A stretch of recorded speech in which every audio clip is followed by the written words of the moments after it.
I'm so blessed to have this podcast. The world's a better place because you are here to join us. My name is Matt Brown. I am the host of the Productive Conversations podcast. It is a Monday, June 1st, 2026. And I'm talking about the New York Knicks and the San Antonio Spurs in the NBA Finals. That's your NBA Finals for 2026. We have this team from the West on the rise with arguably the best player in the league, building a core of very young talent with people like Castle, Champagny, Harper, Fox, and Victor Wembanyama, with this young coach that has led this team that people thought were a year away to being the best in the West and taking out the reigning national champion. On the other side, you have this team on this historic run who's won 11 games in a row, biggest point differential in NBA history, with a team that we've followed forever personally, and this core group of guys, especially in the last 5 years, with Josh Hart, OG Anunoby, Mikal Bridges, Karl Anthony Towns, and the Jalen Brunson, led by Mike Brown, who has had a roller coaster of an NBA career, but he was hired in the summer and got them to the finals. And now, with the best momentum ever, they have a shot to be the champions of the National Basketball Association. Being NBA champions for the first time in 53 years, this is the closest they have been in my life. Technically, there was one other time, but they had no shot due to injuries. But now they do. So this quick podcast, a productive conversation about the NBA, which we've been doing all year long on Sundays and on Mondays. It's just me reflecting on what's about to happen. Then me and Faces are going toe to toe, head to head on Wednesday, the day of game one. We will record the night before and we'll preview the NBA Finals, which we've been doing for the last 5 years. But this is all about vibes. This is just how we're feeling. And let's just spend a few minutes reflecting on this the most exciting NBA Finals, I think, since at least 2016. Warriors and Cavaliers. The historic Game 7 series. Best one I will arguably ever see. But hey, when the New York Knicks win the NBA Finals, and from my lips to God's ear that it's this year, that will be the best NBA Finals I've ever seen. But just going to talk a little bit, see how we're feeling. Then me and Fresh Faces with Ryan moderating. We'll do the X's and O's and talk about the series itself on a basketball level. But it's all about vibes. And I just want to remind you to like and subscribe to the Productive Conversations podcast on all podcasting platforms and YouTube. And don't forget to check out exclusive content regarding the show across all social media platforms. We're on Instagram at Productive Conversations Podcast. X is Twitter at Proud Couple Pod. We're on TikTok at Productive Conversations and Facebook at Productive Conversations. Excuse me. We're on TikTok at Proud Couple Pod and Facebook at Productive Conversations. And as always, check us out on all podcasting platforms and YouTube. But yeah, I recorded a week ago when the Knicks knocked out the Cavaliers and won the Eastern Conference, first time in 27 years. A week later, their opponent was they finally have an opponent a week later in the San Antonio Spurs. In what was a solid Game 7 against the reigning champions, the Spurs down 3-2, one at home, one on the road, and now they are the Western Conference champions. The beginning of the year, I predicted Knicks and Thunder in the NBA Finals, with the Knicks actually going over. You can see that. November 20th, 2025. Obviously, we've gone through the season, and what a very intriguing season it has been. And all those people who are hating on the NBA, well, we definitely forgot about that because it gave you an intriguing albeit lots of blowouts, but an intriguing NBA postseason where we now have this guy on the rise with this core and Victor Wembanyama and this Knicks team full of these great vets and finally trying to fulfill this prophecy as the Knicks team to finally win an NBA title, that the Knicks are the champions. They are now the final two. And you have your toughest battle yet. I mean, duh. That's how you have to do it. When Joe Davis spoke on Game 7, Blue Jays and Dodgers, I think, will famously have said, if you want to beat the champion, you got to knock him out. Reckon it is not the reigning champion of the Thunder, but you are going against the best team in the Western Conference. There is no doubt that Oklahoma City was that, but their injuries to A.J. Mitchell and Jalen Williams clearly hindered their chances to repeat. In spite of Game 7, that at some points you really felt like they were going to run away with it, and the Spurs just kept fighting back, clawing back, even with Victor Wembanyama having foul trouble in the middle of the fourth quarter. And he comes back in the 4 minutes in, and it was the bench that was getting huge buckets for them. And it makes a lot of sense where they are. Now, as I mentioned, we are going to go through a 2-month journey back in 2 months ago, well, a month and a half ago. But late April, I said, we're about to go through quite a journey for an NBA champion. I did not expect when I was making this show how in awe I am of where we are and how we got here, and the fact that my favorite basketball team has a legit chance to win the title. And the Spurs, I give a lot of respect. I gave a lot of respect coming in. I've watched a lot of Spurs basketball because Faces is a Spurs fan. So watching them by default with that, and then all the primetime games they'd get, saw a lot of Spurs basketball. And I said and I will admit, and I said during the NBA, the preview for the playoffs, it's going to be the Knicks and the Spurs. And I do regret, but at the time, I said Spurs would win the NBA Finals. And I want to be so fucking wrong now. And I think there is a legit shot that I am. Now, here's the thing. All right. Let's look through our numbers really quick with this matchup because, as expected, whoever was coming out of the West would be the favorite over the East. And it is the San Antonio Spurs who are your favorites coming into this series. And just to be specific, I'm looking at FanDuel, and I've been looking at this like a hawk ever since 10 minutes were up in the Western Conference Finals. At this time, late Sunday night on FanDuel, the Spurs are opening at a minus 205 favorite. A 2-for-1. Wow. Pretty heavy favorites. And I know for a fact that it was minus 196 a day ago. So separating a little more with the Knicks at a plus 172 underdog. And plenty of factors coming into that as we expect.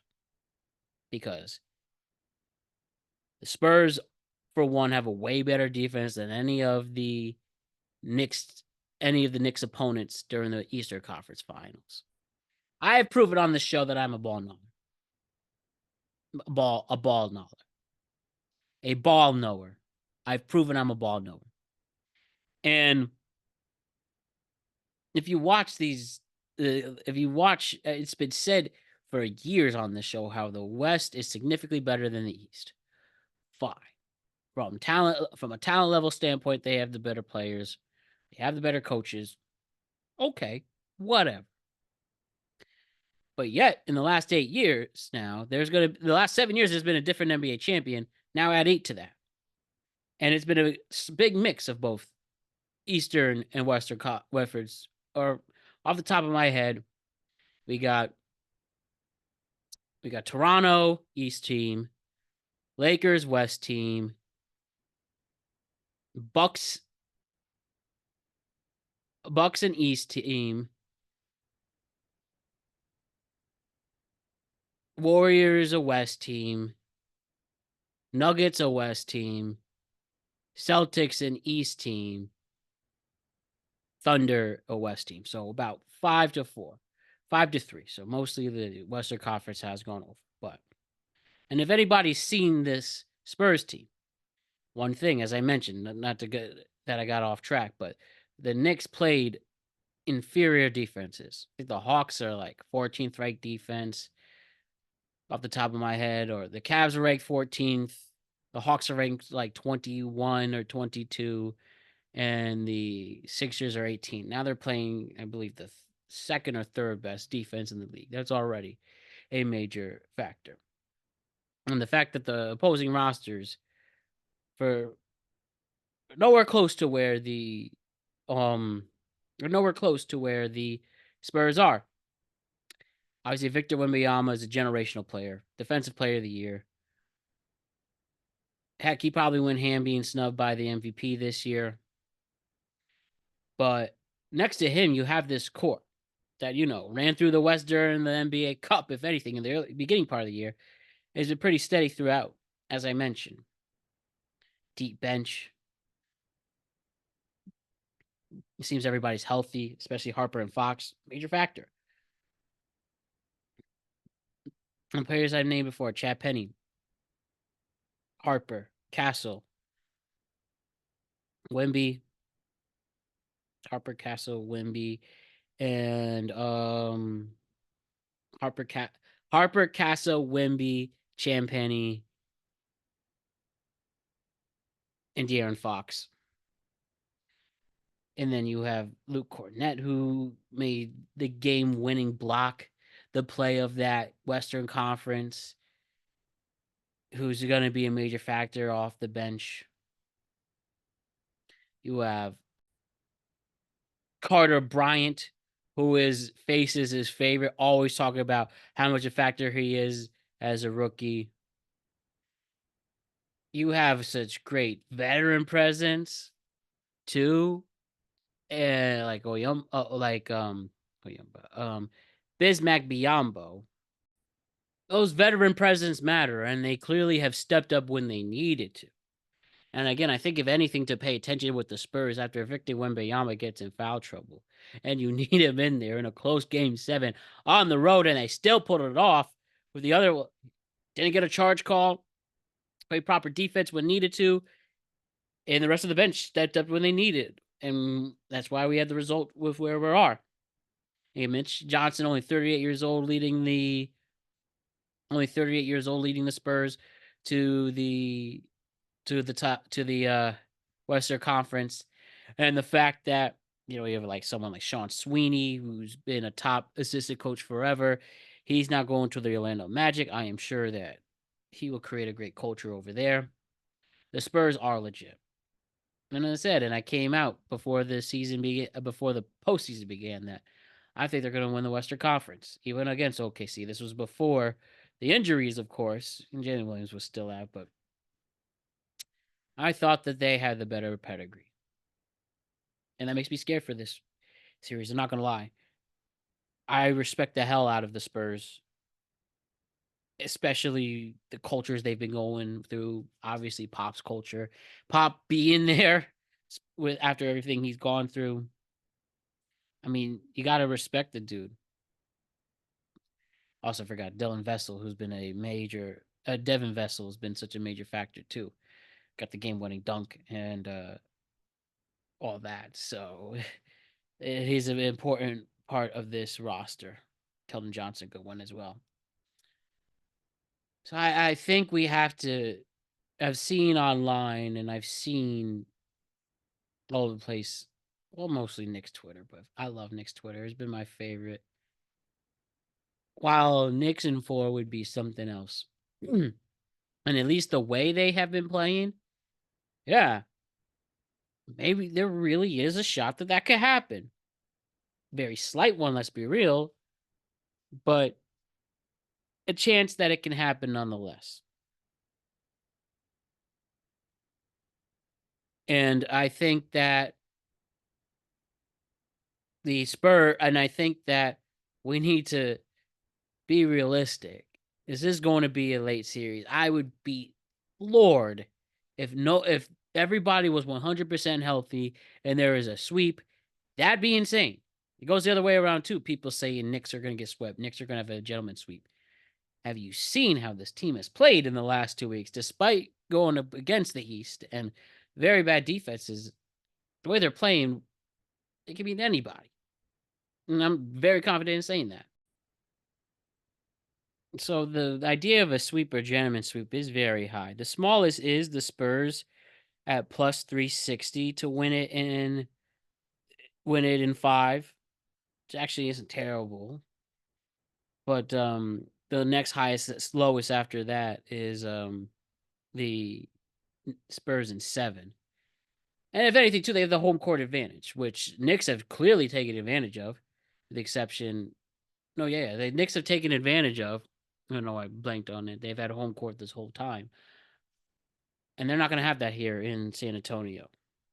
A loud, strong culture that I don't think they're going to let Knick fans in like the other 3 franchises have. And the other 3 franchises have folded, and their fan bases clearly knew that they didn't have a chance either. But that brings us to the Knicks. That brings us to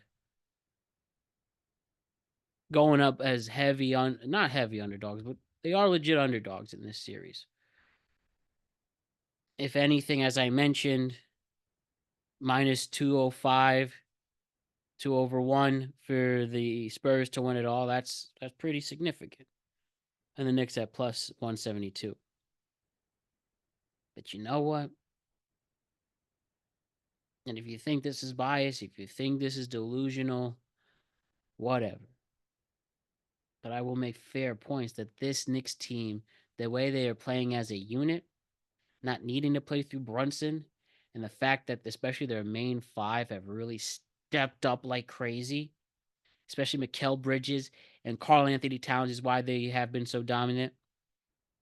I'm so freaking excited to see how they match up. Because if anything, they are going to earn this championship. And if they somehow make it a short series in the Knicks' favor, I'm sure it'll be a battle throughout. And I don't think you will see the blowouts like we've had in the previous series. But if the Knicks were to sweep them, which would be insane, Knicks in 4, plus 1,600. So 16/1. How about that? Sorry, 160/1. And then if they win in 5, plus 1,200. 120/1. And then Knicks in 6, that if they win it in the Garden, plus 490. Should be an all-time New York City moment. All-time New York City day, all-time NBA day, I think. They've actually won their 2 finals on their home court, so keep that tradition going. And if they win in 7 on the road in San Antonio, plus 820. I am going to throw a bet on all of these. Because why not? But I think ultimately, this Knicks team followed closely all year, that especially the Brunson era in the last 5 years, they are the best Knicks team I've ever seen. Better than any of the Melo years. The slight 1 year with Barbarian, they go against the Nets and get swept. But everything else, I've seen a lot of shit. Seen a lot of bad players. The Fizdale, Hornacek, Fisher eras, David Lee's eras, not popping. And, list goes on and on talking about old Knicks. This is the best they've ever been. A little bit of the run it back Knicks, but adding Jordan Clarkson has been a major factor from the 3, especially from the 3. Landry Shamet has turned into a Nick Folk hero, especially clutch moments in the playoffs this year. And he was big last year too, if you remember. And I think Hawk Toppori would be a big factor if he comes in. Obviously, we have to talk Mitch Robinson. Mitch Robinson healthy, this would be a different series, but with the cryptic messages regarding his pinky injury, He said on Facebook that he feels great. That's most important. I don't know if this is mind games. I don't know if this is a way to manipulate the injury report. It's definitely a factor. I'd feel more confident if he was fully healthy, but we're gonna have to see what happens in game 1 and how that plays. And we can talk more about that on Wednesday with me and Faces. But when he's on, and he's a great rim protector. He could get solid offensive rebounds. Posterizing Joel Embiid will be an all-time Knick moment. And you just hope he could somehow pull that off. And yeah, good chance he doesn't because of the injury, but you never know. But as I'm saying though, it's the deep bench that has been a great factor. Everybody stepped up when they need to, at least in that part of the rotation. And Jose Alvarado has been great on the floor and making the most of his minutes as well. The Brooklyn boy essentially completed this team after his trade from New Orleans. But you bring Mike Brown, who made solid adjustments since the Game 3 loss, and a Game 3 loss to Atlanta, and they haven't lost since. Then you have Deuce McBride, arguably the most, in my opinion, the most underrated six man in the NBA. The Deuce, who's been there forever. I mean, when him and Quick would play together off the bench, and now Deuce has turned into this really solid player who could be clutch with the three and stuff like that. He'll be important. And then looking at the five, Josh Hart, the heart and soul of the team. Where they're getting important rebounds, getting big steals, playing great defense.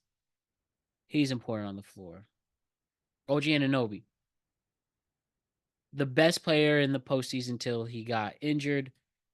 Luckily, there's a lot of time off, and he honestly came back to fold against Cleveland.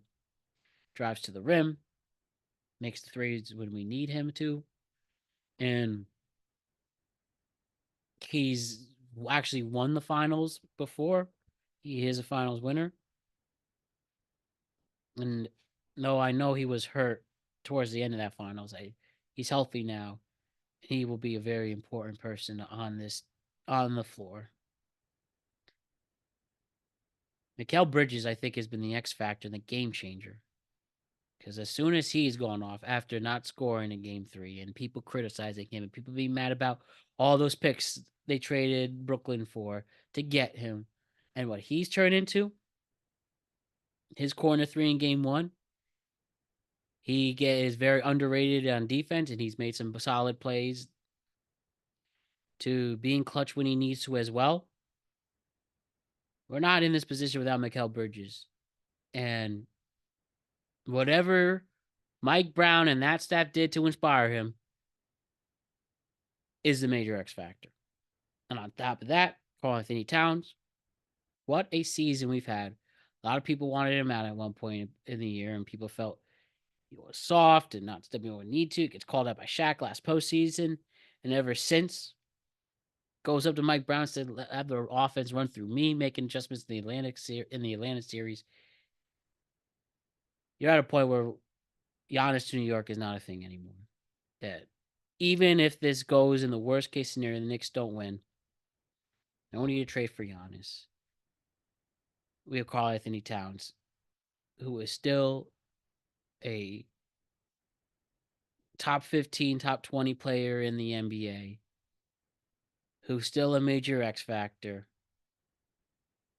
who once the offense has run through him, Knicks literally haven't lost since. And you can see this guy's tougher. This guy is a presence. And then the big test, even though people think it's going to be Josh Hart and Victor Wembanyama going against each other, if we're going to do the tallest person after Wemby with him, I think bro's going to be all right. Very confident. And next to Mikal Bridges, he's also been the other X factor on why the Knicks have had the success they've had. Number one, the savior, the Brunson burner, Captain Clutch, Jalen Brunson. What he's turned into with humility, patience, confidence, and not having an ego, and turning it to the king of New York, even over Aaron Judge. And I'll say that. Got the Knicks to this point. Historic 22-point comeback because of him. And they say the famous line that we'll be saying forever. People want to doubt Jalen Brunson until they want to doubt Jalen Brunson, right? And yes, I've been talking about this with people since I was a kid. That if whoever will lead the Knicks to an NBA Finals will be immortal and a god. Well, Jalen Brunson has the chance to do that. He's an All NBA player now. He's a special one. And you cannot be more excited or more hyped and feel better about him leading this Knicks squad. We are about to go into some of what could be the greatest 3 weeks we've had in a long time. For obviously, as us Knicks fans and sports fans in general, this is the premier matchup for the NBA. And first, as mentioned earlier, first must see NBA Finals in 10 years after Cavs and Warriors. But now this obviously going to be highly rated. I've been looking at the schedule every single day, so I make sure I'm not doing anything or will not have a conflict. And hopefully a few days after, because you know about that parade, we will definitely be at. So it's about taking it in now. I'll go into Wednesday. Say my points against faces. He definitely will come in with some heat. I'm ready to take it on, and I'm ready to throw it right back. Ultimately, it isn't a debate to see who to keep score. It's just talking about the game we love in basketball, and our two favorite teams are in it. He will have his one, even though he's seen the Spurs win 5 NBA titles. This would be their 6 in their 6 to 27 years. Knicks haven't won since 73. 73's been following me my whole life. I've seen that all the time. My dad telling me first time. Knicks haven't won the NBA Finals since 1973. And shit, I want that to end. I want 2026 to start that new streak, as we all do. And now, as we wrap it up and thinking about can this Knicks team actually pull it off? Yeah. It's just going to take a lot. It's about giving everything you got, though. Can't let up. What happened with the Cavs comeback will not happen with the Spurs team. And now just having this offense get ready against the top 3 defense in the league now. They've made the adjustments. I think they could do it before. They did win the NBA Cup. We reacted to that, made a clip on that. For what that is worth. And I know it's been months since the Knicks did win the season series, but now it's all new. Will the rested Knicks take on this high momentum Spurs team? I don't know. I mean, I do know, but I have my guess, my thoughts, but we're now going to see probably the most hyped game 1 in NBA Finals history in a long time, very long time. Just gotta believe, gotta hope, and see this team push, and get to the promised land, immortality as champions. So again, me and Faces will discuss and preview the NBA Finals on Wednesday and on Tuesday night, and it'll be released on Wednesday morning for us all to take in. And then we begin our journey to see who's a champion. And boy, it's gonna be emotional either way. But let's hope it's the positive ones. And there's no reason you think you can't. Ultimately, right now, I do say Knicks in 7. Not 6, but 7. I'll stick with that and believe. And it's such a daunting task because at least the Knicks will have to win at least once in San Antonio. Not only to obviously win the title if you get it to 7, but to show your dominance. At least get to the Garden on June 8th with a 1-1 series tied. And then take it all from there. So, what a time to be alive. What a time to be a Knicks fan. 9, 10-year-old me is smiling. And now 31-year-old me is about to experience something that I don't know if I'm ready for. But the time's now, time to get ready. So let's do it. It's going to be crazy either way. We're going to enjoy what's about to happen. At the end of the day, let's go Knicks. I respect the hell out of the Spurs. I respect them a lot. But this is my favorite basketball team's time. And let's fucking go. Go New York, go New York, go. Knicks take bing bong, all that. But ultimately, let's go Knicks. We'll see you throughout the week. Back at it on Tuesday to do a tweet cap to talk about what was trending this past weekend in sports, news, entertainment, and culture. You'll see us on Wednesday to do the NBA Finals preview. And then we're back at it on Friday for another tweet cap to talk about what is trending for the week ahead. I can't wait to do it. Let's have a good week. Let's make the most of it. And again, Knicks in 7. Let's go Knicks. See you soon.